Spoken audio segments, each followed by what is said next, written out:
membres du conseil sont avec nous aujourd'hui, M. Daniel Essou de la Mauritius Bankers Association, Mme Lilauti Ranjan de la MEXA, M. Yanis Feder de l'AMM, M. Mardevan Katasamy de la MCCI, M. Jocelyn Kwok de la RIM, Kevin Ramkalawan, CEO de Business Mauritius, M. Vidya Monigam, vice-président de Business Mauritius, Mme Jacqueline Sauzier de la Chambre d'agriculture, M. Alan Goder de l'Insurers Association et M. Nicolas Pougnette de PASECA.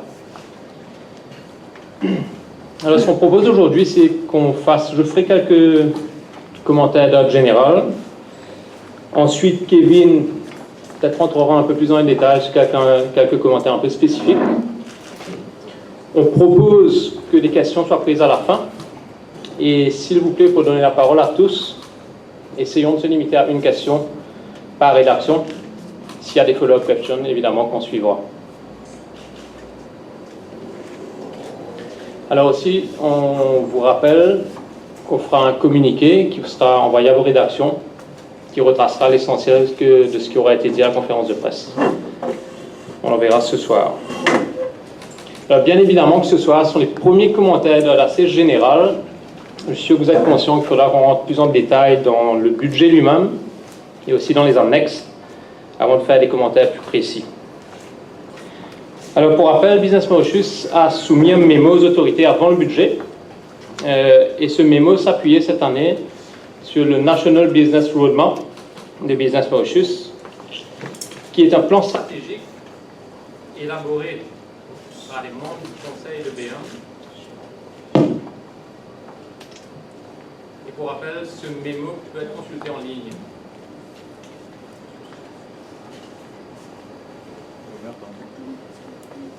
Alors, avant de rentrer... Donne tout à 2 minutes. Désolé, on va un petit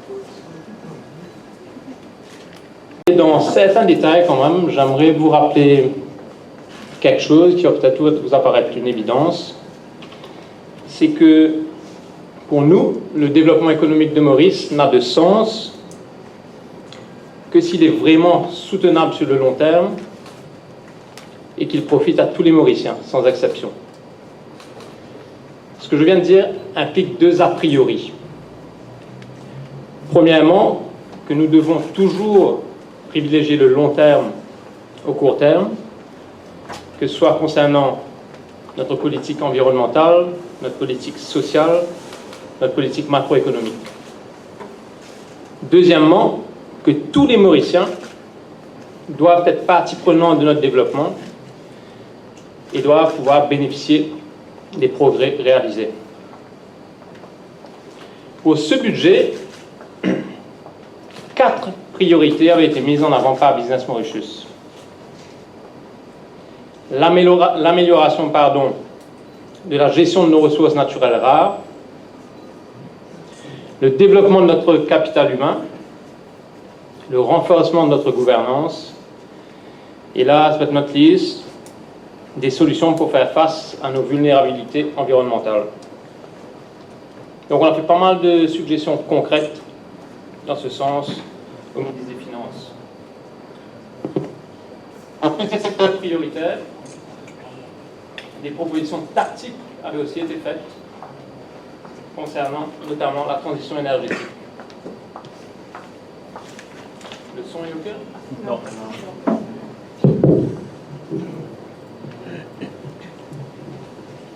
Ayant dit cela, après cette introduction, nous avons entendu aujourd'hui une série de mesures intéressantes, notamment, je vous l'ai dit un peu en vrac, l'idée des post-study work visa pour les étudiants dans certains secteurs, le National Skills Development Platform, le tourisme, des mesures dans le tourisme, où il y a eu, on pense, des réponses assez franches aux impératifs du moment et une collaboration publique-privée qui va s'accentuer. Il y avait le long-awaited Pod Breakwater qui apparemment se lance, la mise en place de la Food Standard Agency, le Energy Roadmap avec le removal de la limite des 30% pour les solar energy. Et pas mal d'autres mesures sur lesquelles Kevin reviendra juste après. Donc, je l'ai dit, il y a des mesures intéressantes, mais dans la conjoncture, et Kevin reviendra dessus, dans la conjoncture où plusieurs des piliers de notre économie font face à des défis majeurs, il est vraiment essentiel de continuer le travail afin de soutenir la transition. Comme je vous ai dit, on prendra les questions à la fin. En attendant, peut-être que Kevin peut prendre la parole. Merci Cédric. Peut-être avant d'aller en détail sur les points mentionnés par Cédric, parler un petit peu des macroeconomic fundamentals. Nous avons écouté le budget, donc nous sommes comme vous, nous sortons du budget speech, donc ça mériterait d'étudier plus en détail ces mesures qui ont été annoncées par rapport aux macroeconomic fundamentals, mais quelques points que nous souhaitons quand même faire remonter. Nous parlons d'un growth rate de 3,9% pour juin 2020. Et donc nous devrons comprendre les détails pour arriver à ce growth rate de 3,9%, surtout que en tant que Business Mauritius, nous nous rendons compte que cette année-ci, qui a terminé en juin 2019, l'île Maurice n'a jamais connu autant de projets, de larges projets infrastructurels. Donc il s'agirait de voir comment on arrive à ce 3,9% pour 2020.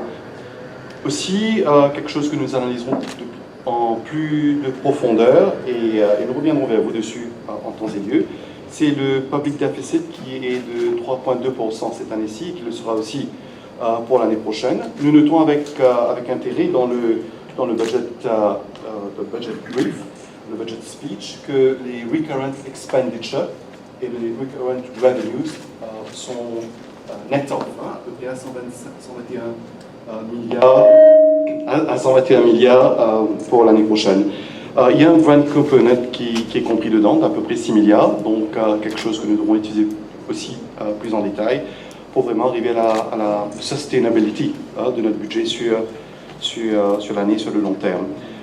Nous avons entendu le balance of payment surplus.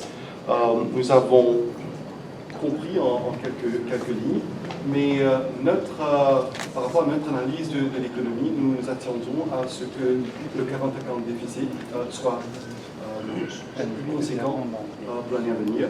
Donc, encore une fois, qui mériterait plus d'analyse en temps et lieu. Mais c'est surtout ces sujets qui nous passionnent sur les jours à venir, sur lesquels nous devrons avoir des discussions plus approfondies avec nos partenaires du public. Quelques points très positifs que nous accueillons. Tout d'abord, l'idée de l'innovation qui a été en ouverture de budget. L'innovation est importante pour la productivité et nous avons quelques pistes de mesures sur l'innovation. Donc, il s'agit de les travailler en détail pour vraiment faire bénéficier à toute l'économie mauricienne de ces mesures d'innovation. Nous accueillons avec beaucoup d'intérêt ce Post-Study Work Visa. L'île Maurice notre démographie commence à montrer les signes de vieillissement. Nous avons besoin des jeunes de tout horizon et ce Post-Study Work Visa est quelque chose qui va dans la bonne direction pour l'ouverture de l'économie mauricienne, surtout aux talents. A été mentionné le National Skills Development Platform avec la collaboration de Business Mauritius. Nous voulons repenser quelque part les employability schemes sur lesquels nous avons aussi travaillé avec l'État et arriver à une plus grande coordination entre les formations et les emplois. Donc nous attendons à ce que ça puisse porter des fruits à court et moyen terme. Nous avons aussi entendu le Port Breakwater et le Island Terminal. C'est une demande du Business Mauritius très forte dans notre budget memo. Il se trouve qu'en début d'année, le port a été fermé pendant plus de 20 jours sur les 3 premiers mois à cause des intempéries. Et donc ce Port Breakwater sera quelque chose qui nous aidera beaucoup pour le port. Quelque chose à suivre et à travailler encore une fois avec l'État. Le Portable Retirement Gratuity Fund a été mentionné dans le budget. C'est une nouvelle formule par laquelle un employé, même s'il change d'employeur, aura toujours son gratuity à la fin de ses années de service. Donc l'introduction a été annoncée. Maintenant, l'implémentation, the devil is in the details. Nous allons travailler en détail avec le gouvernement et avec les autres stakeholders pour s'assurer que ce soit un win-win pour l'économie mauricienne. Toujours en Labour Reforms, on aimerait souligner ce training levy, c'est dans les annexes, le training levy a été éliminé pour ceux qui, pendant un an, on a eu une remission pour un an du training levy pour ceux qui touchent moins de 10 000 roupies. Cela aiderait beaucoup, je pense, cette année-ci par rapport au taux de salary compensation qui était quand même assez fort pour nous en début d'année. Rapidement, sur quelques points, l'idée du PPP et BOT, le Build, Operate, Transfer, la simplification de ces systèmes d'une collaboration État-privé. Nous espérons voir dans la construction, surtout, plus de partenariats dessus. Le Food Standard Agency a été annoncé. Il s'agit pour nous de le mettre en place très rapidement parce que ce Food Standards Agency permettra vraiment à l'import substitution. Donc, permettra à nos entreprises locales qui produisent pour le marché local d'avoir un level playing field par rapport à l'importation. Donc, c'est quelque chose pour lequel que nous trouvons très positif et il s'agit de le mettre en place assez rapidement. En termes d'économie, en termes d'énergie, énergie renouvelable, on a eu quelques signes très positifs. Le roadmap, encore une fois, qui nous permettra d'investir dans l'énergie renouvelable. L'élimination de ce cap artificiel de 30% pour les productions solaires, nous l'accueillons très favorablement. Et nous comprenons qu'il y aura des facilitations pour que tous les projets d'énergie renouvelable se fassent un peu plus rapidement. Donc nous attendons à travailler avec l'État dessus. Il y a un projet Waste to Energy qui a été mentionné, qui est de 1000 tonnes, qui représente à peu près 80% du waste mauricien par an. Et c'est quelque chose qui peut être favorable, mais qui a aussi ses effets par rapport aux recycleurs actuels. Donc, dans la balance, avec ce qui a été proposé pour l'élimination du scrap metal, qui permettra aux petits recycleurs de pouvoir faire de la valeur ajoutée, nous avons aussi ce Waste to Energy à considérer, et dans la balance, voir comment ça aidera l'économie circulaire. Par contre, l'idée de travailler avec la Chambre de commerce et d'industrie pour le e-waste est quelque chose d'extrêmement crucial, important. Et donc, plusieurs mesures sur le circular economy que nous devons travailler. Nous, dans notre budget memo, ça a été quelque chose de très fort, de très important pour le futur du pays. L'idée du electric vehicles, alors les premiers electric vehicles devraient commencer cette année-ci. Donc, nous voyons plusieurs mesures pour inciter et les entreprises et les particuliers pour bouger vers electric vehicles. Donc, c'est une ouverture sur laquelle nous devons nous appesantir et de tirer les bénéfices pour l'économie, donc envers un cleaner Mauritius. Quelques pistes qui ont été mentionnées, mais sur lesquelles nous devons plutôt approfondir, et il y a quand même un peu de travail, c'est le National Biomass Framework, qui est extrêmement important pour le futur de cette industrie cannière. Et donc, la mise en place de ce National Biomass Framework est critique, je pense, aujourd'hui, pour le secteur, pour l'industrie cannière pour Maurice. Financial Services, on a parlé de plusieurs pistes qui peuvent être intéressantes, mais aujourd'hui, il y a un travail en détail à faire par rapport au LEMS et tout ce que ça impliquera. Donc, un peu plus de travail dessus. Nous accueillons très favorablement, quelque part, cette idée, trouvons très intéressant, cette idée du Mid-Market Enterprises. On a eu dans le passé beaucoup d'initiatives par rapport à SMEs. Aujourd'hui, c'est vrai qu'il y a une partie des Medium Enterprises qui ont gradué, et là, les accompagner peut être bénéficiaire au pays, à l'économie. Et encore une fois, s'assurer que l'équation par rapport aux banques, au financement, soit cohérente. Et donc, voilà quelque part les grandes mesures du budget. Cédric a parlé de la phrase clé, effectivement, des mesures intéressantes, mais dans la conjoncture où plusieurs des piliers de notre économie font face à des défis majeurs, il est vraiment essentiel de continuer ce travail afin de soutenir la transition. Merci. Peut-être... si vous avez une ou deux questions, enfin, plaisir.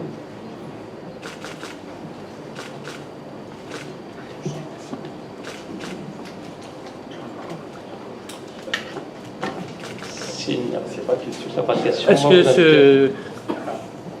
est-ce qu'il y a vraiment du long terme dans ce budget-là? Est-ce qu'il y a du long terme? Parce que je n'ai pas l'impression d'avoir vu du long terme. Je réponds. Vas-y. Alors, nous, ce que nous voyons, c'est qu'il y a beaucoup de pistes par rapport au secteur, au pilier de l'économie, mais ces pistes doivent être travaillées. C'est pour ça que nous disons qu'il y a vraiment des défis majeurs pour les piliers de notre économie. Donc ce travail qui a été commencé doit être continué, doit être approfondi pour arriver justement à soutenir cette transition économique du pays.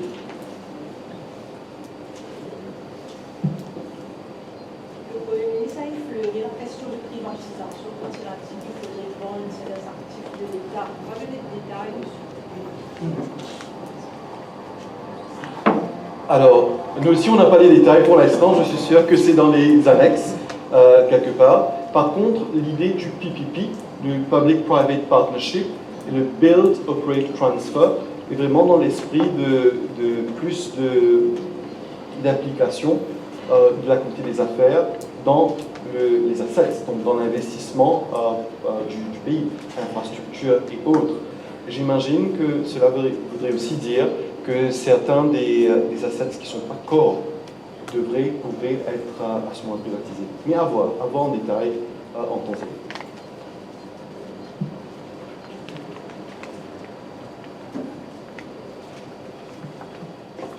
Tout le monde est pressé, tout le monde est fatigué. Sûrement. Merci beaucoup, on vous invite. Oui. Le développement du maïs, c'est au moins la 3e, 4e fois que je vois ça rentrer dans le budget. Est-ce que vraiment cette fois-ci, ça va démarrer le maïs à Maurice? Le maïs. Le maïs, oui. Il a parlé du maïs. Alors, si je peux, Je crois que mon expert du tourisme, Kevin c'est aura des réponses. quand même un peu. C'est quand même existant, ça existe déjà. Un peu de background. Le maïs devra être une stratégie dans le futur, surtout quand on parle des marchés de proximité. Aujourd'hui, le marché qui est à 6 heures de vol de Maurice peut représenter un marché maïs important pour nous. Bien sûr, il s'agit d'avoir une connectivité abordable pour le faire, mais cette initiative de 200 000 roupies par maïs a toujours été intéressante, a été retirée, je pense, 3 ans ou 4 ans de cela, et je pense que sa réintroduction aiderait surtout par rapport aux weddings, aux big Indian weddings. C'est un réel attrait d'avoir ce maïs, d'avoir ce incentive, surtout par rapport aux destinations, competing destinations, qui offrent beaucoup d'autres avantages.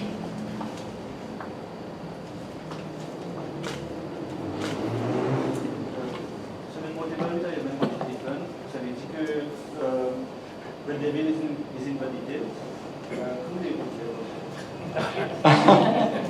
Alors, Bienvenue dans les détails. Il s'agira de trouver les mécanismes qui sont un win-win. Bien sûr, le Portable Retirement Gratuity Fund est une façon de reconnaître les années de service d'un employé indépendant des employeurs pour lesquels il a travaillé. Donc il y a beaucoup d'éléments à prendre en compte d'harmonisation. Par exemple, quelqu'un qui a été dans un fonds privé et a contribué dans ce fonds privé, il bougera avec un autre employeur dans le PRGF. Tout ça, ça doit être harmonisé. Il y a des détails vraiment précis, techniques à étudier, à approfondir.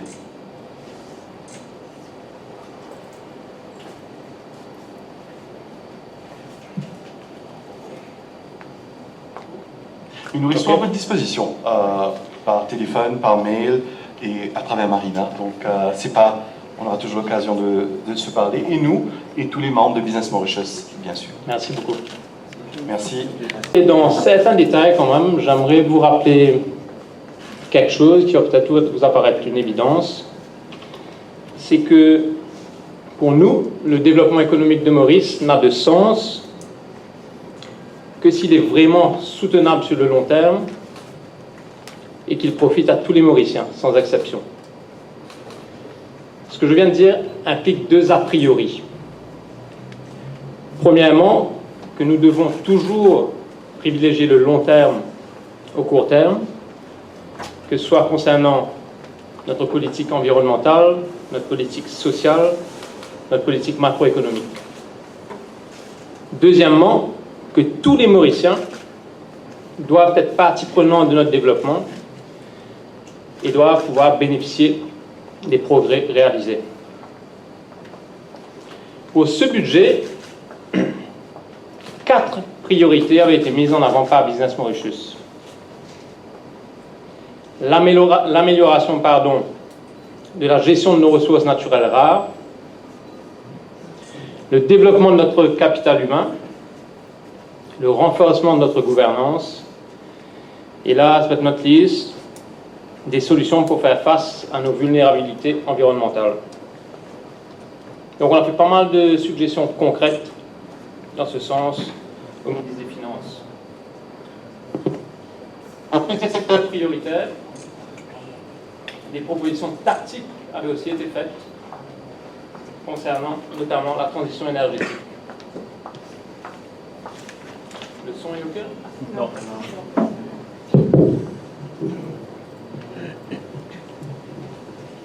Ayant dit cela, après cette introduction, nous avons entendu aujourd'hui une série de mesures intéressantes, notamment, je vous l'ai dit un peu en vrac, l'idée des post-study work visa pour les étudiants dans certains secteurs, le National Skills Development Platform, le tourisme, des mesures dans le tourisme, où il y a eu, on pense, des réponses assez franches aux impératifs du moment et une collaboration publique-privée qui va s'accentuer. Il y avait le long-awaited Pod Breakwater qui apparemment se lance, la mise en place d'un Food Standard Agency, le Energy Roadmap avec le removal de la limite des 30% pour les solar energy. Et pas mal d'autres mesures sur lesquelles Kevin reviendra juste après. Donc je l'ai dit, il y a des mesures intéressantes, mais dans la conjoncture, et Kevin reviendra dessus, dans la conjoncture où plusieurs des piliers de notre économie font face à des défis majeurs, il est vraiment essentiel de continuer le travail afin de soutenir la transition. Comme je vous ai dit, on prendra les questions à la fin. En attendant, peut-être que Kevin peut prendre la parole. Merci Cédric. Peut-être avant d'aller en détail sur les points mentionnés par Cédric, parler un petit peu des macroeconomic fundamentals. Nous avons écouté le budget, donc nous sommes comme vous, nous sortons du budget speech, donc ça mériterait d'étudier plus en détail ces mesures qui ont été annoncées par rapport aux macroeconomic fundamentals, mais quelques points que nous souhaitons quand même faire remonter. Nous parlons d'un growth rate de 3,9% pour juin 2020.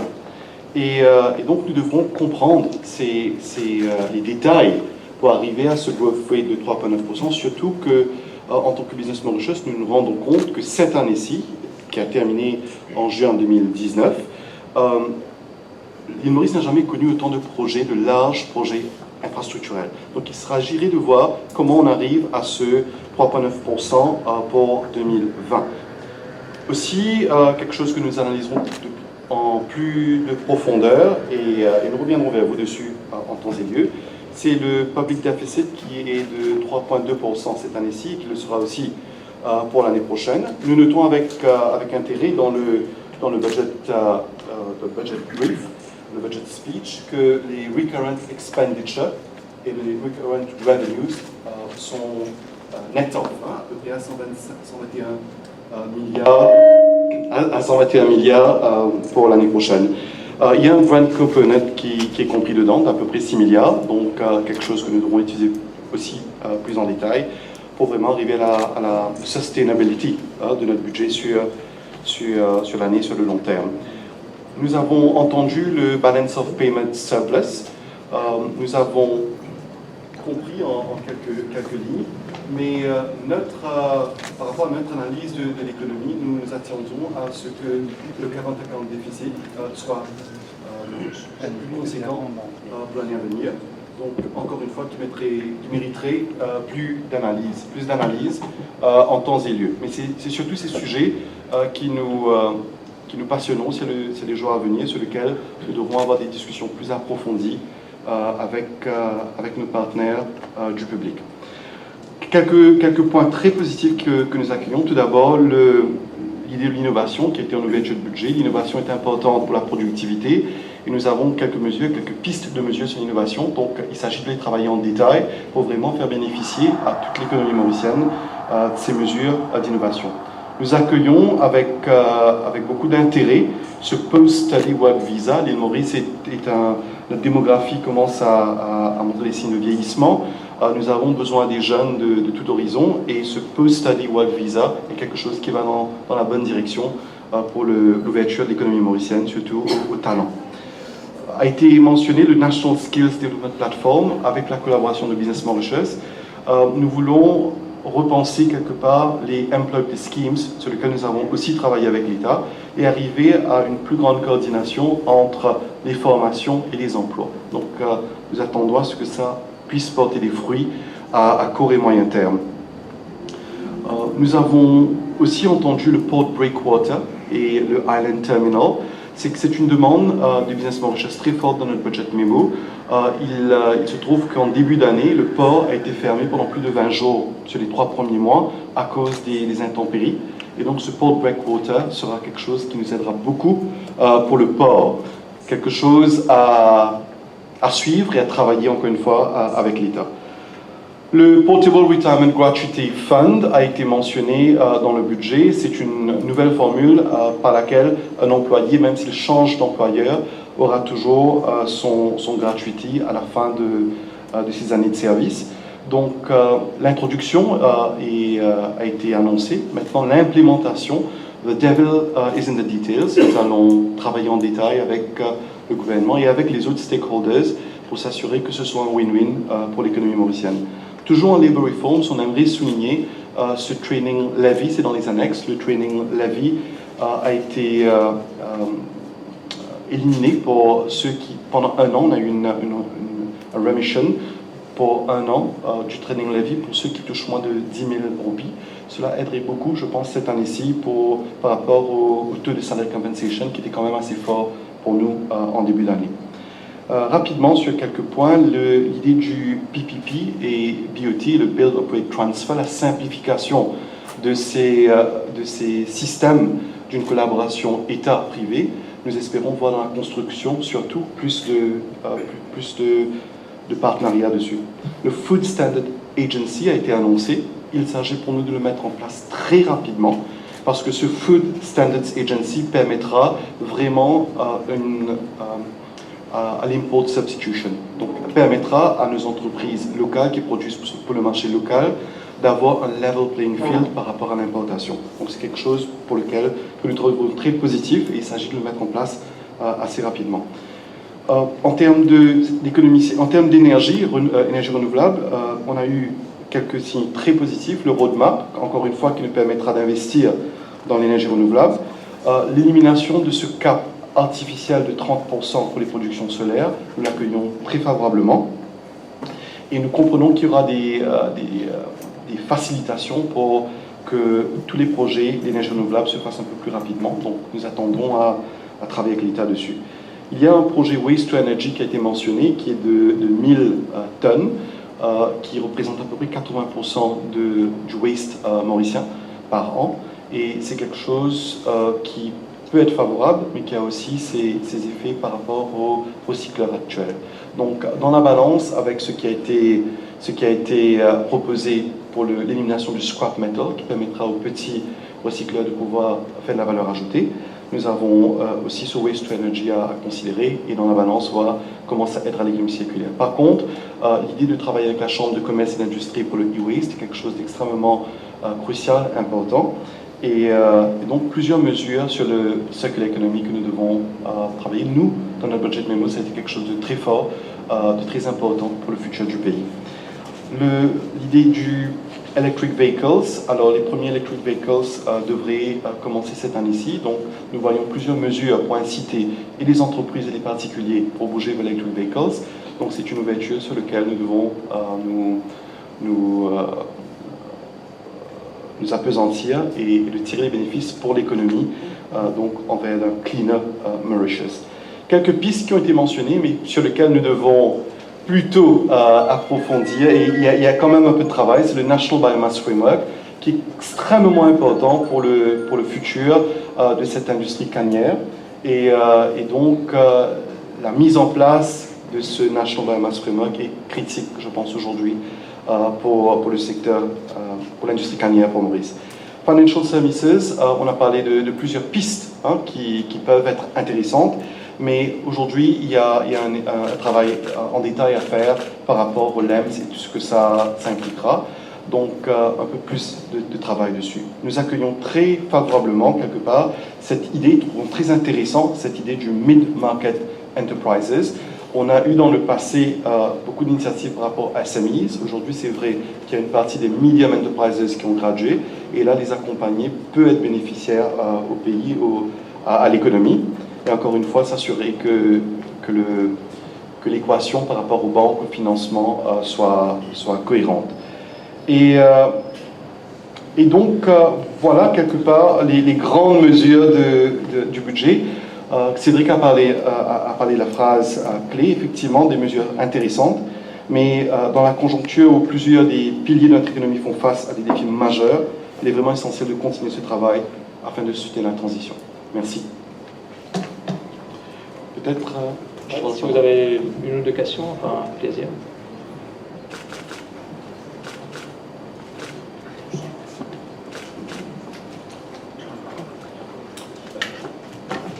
S'il n'y a pas de question, Est-ce qu'il y a vraiment du long terme dans ce budget-là? Est-ce qu'il y a du long terme? Parce que je n'ai pas l'impression d'avoir vu du long terme. Je réponds. Vas-y. Alors, nous, ce que nous voyons, c'est qu'il y a beaucoup de pistes par rapport au secteur, au pilier de l'économie, mais ces pistes doivent être travaillées. C'est pour ça que nous disons qu'il y a vraiment des défis majeurs pour les piliers de notre économie. Donc ce travail qui a été commencé doit être continué, doit être approfondi pour arriver justement à soutenir cette transition économique du pays.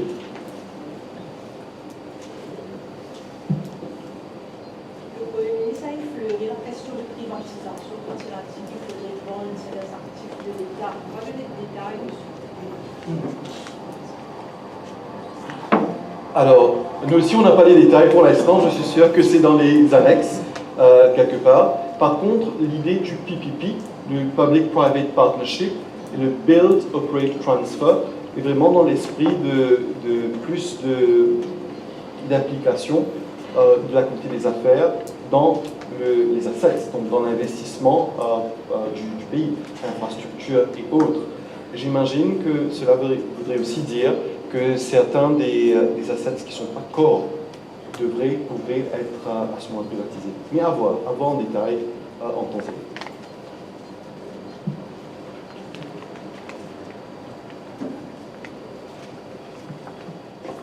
Tout le monde est pressé, tout le monde est fatigué. Sûrement. Merci beaucoup, on vous invite. Oui.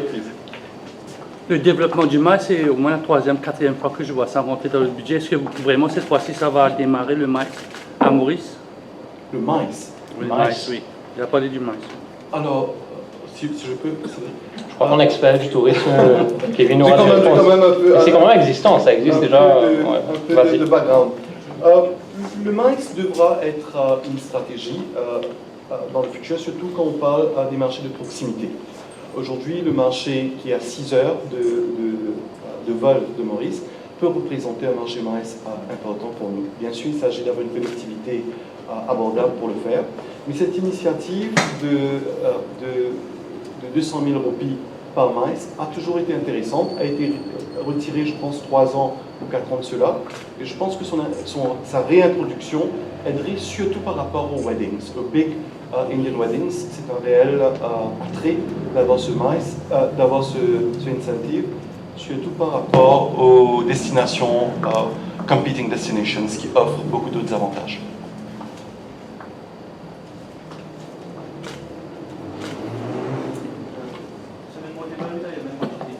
Vous avez dit que le devil is in the details. Alors, Bienvenue dans les détails. Il s'agira de trouver les mécanismes qui sont un win-win. Bien sûr, le Portable Retirement Gratuity Fund est une façon de reconnaître les années de service d'un employé, indépendant des employeurs pour lesquels il a travaillé. Donc il y a beaucoup d'éléments à prendre en compte d'harmonisation. Par exemple, quelqu'un qui a été dans un fonds privé et a contribué dans ce fonds privé et bougera avec un autre employeur dans le PRGF. Tout ça, ça doit être harmonisé. Il y a des détails vraiment précis, techniques à étudier, à approfondir.